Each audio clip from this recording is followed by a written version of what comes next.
खुदा की बनाई इस दुनिया में सबसे पहला इंसान हजरत आदम अलैहिस्सलाम थे। उन्होंने अपनी बीवी हव्वा अलैहिस्सलाम के साथ जिंदगी की शुरुआत की। वक्त बीतता गया और उनके बच्चे पैदा हुए। यही से इंसानों की नस्ल आगे बढ़ी। लेकिन इस नए सफर में इंसानों को आजमाइशों से भी गुजरना था। आदम अलैहिस्सलाम के दो बेटे थे, हाबील और काबील। दोनों में बहुत फर्क था। हाबील नेकदिल और फरमानबरदार थे, हमेशा सच्चाई का रास्ता अपनाते। वहीं काबील में जलन और गुस्सा ज्यादा था। उसने कई बार अपने भाई से नफरत जताई। एक दिन अल्लाह ताला ने आदम अलैहिस्सलाम को हुक्म दिया कि उनके दोनों बेटे अपनी कुर्बानी पेश करें। हाबील ने अपने सबसे बेहतरीन जानवर की कुर्बानी दी, जबकि काबील ने अपनी फसल का सबसे बेकार हिस्सा कुर्बान किया। अल्लाह ने हाबील की कुर्बानी को कबूल किया, लेकिन काबील की कुर्बानी को नामंजूर कर दिया।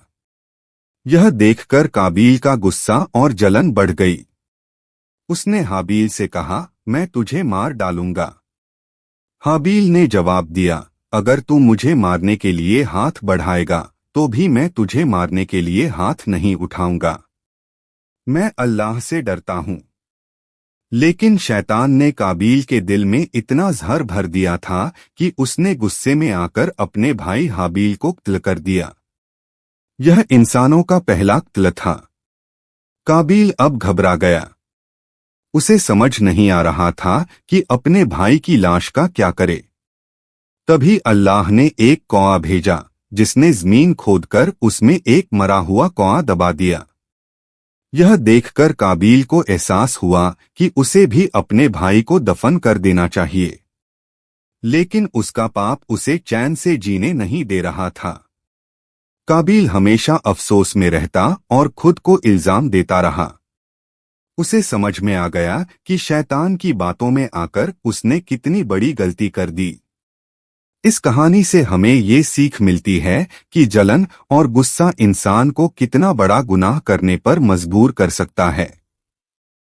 लेकिन अल्लाह सच्चाई और नेकी करने वालों के साथ होता है। अब हमारी अगली कहानी में हम जानेंगे कि इंसानों की नस्ल कैसे आगे बढ़ी और कौन कौन से नबी इस दुनिया में आए। अगर आपको ये कहानी अच्छी लगी हो तो वीडियो को लाइक करें, चैनल को सब्सक्राइब करें और अपने दोस्तों के साथ शेयर करें।